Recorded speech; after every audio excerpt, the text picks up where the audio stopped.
Hey, what's up guys, Mashin here, come back with a brand new video for you guys. Obviously, Valve has released their big update last night. Today we're going to be diving a little bit deeper into it, including why I don't think it's done and a couple other things, but let's hop on into it. First up, we got to talk about investing into this brand new capsule. Now, looking at the sticker specifically, there's this brand new tier called lenticular, or what you're probably going to be knowing it as the red tier. This is very interesting because this is the first ever time we've seen a red tier of stickers that's not from a specific major.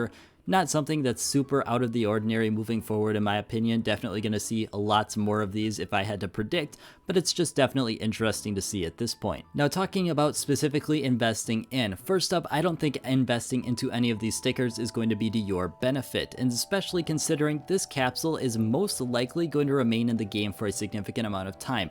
A lot of people are going to look back to the CS20 capsule, which was released on Counter-Strike's 20th anniversary, not CSGO's 20th anniversary, but rather Counter-Strike as a whole. Now, a lot of people presumed that this was going to be taking away after maybe a week or two, but it eventually ended up staying in the game, and this is exactly what I expect to happen with this 10-year birthday sticker capsule here. I don't see a reason why this would go away. I think this is going to be here forever, and therefore I think investing into it is probably not going to be to your benefit. The biggest piece of advice I have if you're thinking about, for some reason, potentially picking up some of these is Valve even gave us a removal date for the Antwerp capsules. They know people like deadlines, because deadlines means more profit for Valve, and it gives people a sense of security. We talked about that immensely in the past. But in my opinion, I don't think you're going to be missing out. Even if for some reason they are going to pull this capsule, they are 100% going to give you a warning before they do so, and investing in at this time would not only be foolish, but I think you're just throwing your money away entirely. Now, if you want to go ahead and open up some of these capsules, I think you've already missed your opportunity, to say the least, because opening up these capsules usually is a first hour kind of thing if you're looking to potentially make profit or even come close to getting your money back,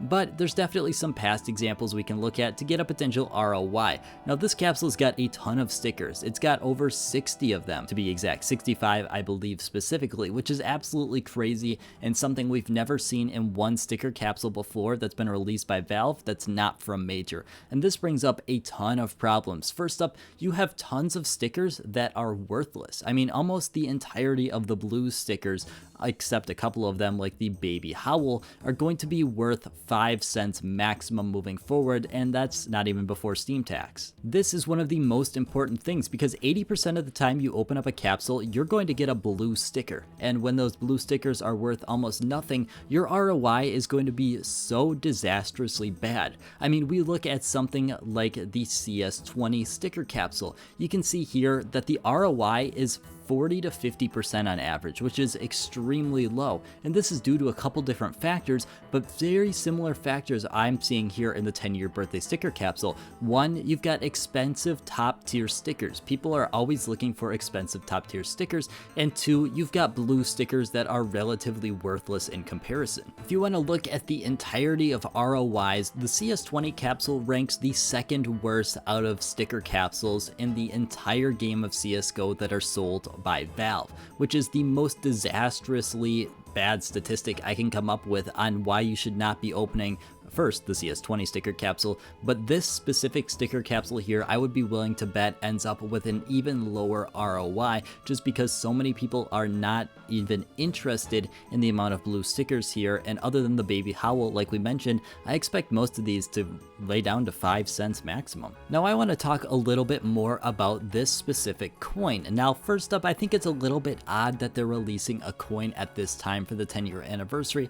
Not something I'm specifically a super large fan of, but that really doesn't matter. In fact, the coin is not relevant at all, but what is relevant is the dates of the coin. Now, if you want to head over to the specific blog post, you can read it there, but the gist of it is you're able to grab this coin until next week, Monday, August 22nd, which happens to be the exact day after the 10-year anniversary. The 10-year anniversary is on Sunday the 21st. We know Valve does not operate on weekends since they are a US-based company. This is not a surprise, but the weird thing is when you head over to their Twitter, they on there say you're going to be able to get it through the 23rd, or at least that's what I get from this wording. This wording is absolutely terrible because it's very hard for me to understand if they're saying that you can get it on the 23rd or if you just got to get it before the 23rd. I think it's probably before the 23rd. I just don't know why they're switching up the wording. And I also find it a bit odd that Valve is only having this for 1 week, considering they like to operate in spans of months or potentially even years on some things. I think it's very weird that they're limiting down to 1 week unless they've got something else in the works to potentially come out when they're taking this away. And that leads me into my final point that I still think there is a significant amount of things to come. First up, we've just got what I talked about, but not even that. There's still so many factors pointing to it. First up, if we just go back to the tweet, Happy Birthday Week Counter-Strike. In my opinion, when I see that, I'm under the impression that there is still more to come for this birthday week. I think, honestly, I don't know why you would release a birthday week update. I think that's just one, really weird entirely, and two, kind of setting up the precedent that you're going to be releasing something else down the line in this birthday week. Otherwise, you would just say, here's your birthday update. And then you dive a little bit deeper. You look at the maps that were just brought in. You see Anubis, Breach, and Tuscan are the 3 main maps that have been brought in. And if we want to look a little bit to the past, we look at Operation Riptide. There was 3 main collections there that were all based around maps. Then we look a little bit further, we've got Broken Fang that had 3 main collections that weren't specifically based around maps, but there was still 3 main collections there. Now, I'm not specifically saying that Valve added these maps so they could have them for an operation. In fact, Valve can do whatever they want when they're naming operation collections. No one really cares. They could name them A, B, C. And no one would really bat an eye after the first week, in my opinion. I just think that there's so many small coincidences that are lining up that something has to be brewing behind the surface. And then the last thing they mention in this post is actually something very interesting because it's very hard to determine what they specifically mean. They talk about raising $70 million for professional organizations, teams, and players, meaning that these are most likely what their sales are or their revenue from the capsules. Now, it's very hard to determine what this number means.